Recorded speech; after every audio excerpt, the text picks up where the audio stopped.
ব্রাহ্মণবাড়িয়া জেলা প্রশাসক সার্বিক তত্ত্বাবধানে বাণিজ্য মন্ত্রণালয়ের নির্দেশনা অনুযায়ী ব্রাহ্মণবাড়িয়া বিশেষ টাস্ক ফোর্স কর্তৃক তদারকির অংশ হিসেবে সদর উপজেলার বিভিন্ন স্থানে অভিযান পরিচালনা করা হয়। অভিযান পরিচালনা করেন জাতীয় ভোক্তা অধিকার সংরক্ষণ অধিদপ্তর ব্রাহ্মণবাড়িয়া। অভিযানে কনজিউমার অ্যাসোসিয়েশন অব বাংলাদেশ এর সাধারণ সম্পাদক এস.এম. শাহীন অভিযানে সহযোগিতা করেন। আনসার ব্যাটালিয়নের একটি দল নিরাপত্তা নিশ্চিত করে।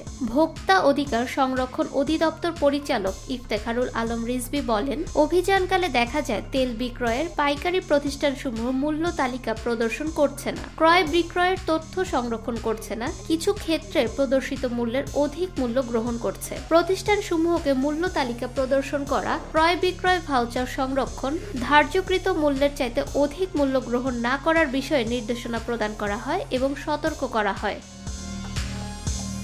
এ প্রেক্ষিতে অভিযুক্ত ৩ প্রতিষ্ঠানটিকে আয়াত অয়েল মিল ৩,০০০, কাউসার ট্রেডার ৩,০০০, সুরক্ষিত স্টোর ১,০০০, ভোক্তা অধিকার সংরক্ষণ আইন ২০০৯ অনুযায়ী ৭,০০০ টাকা আর্থিক জরিমানা আরোপ ও আদায় করা হয়।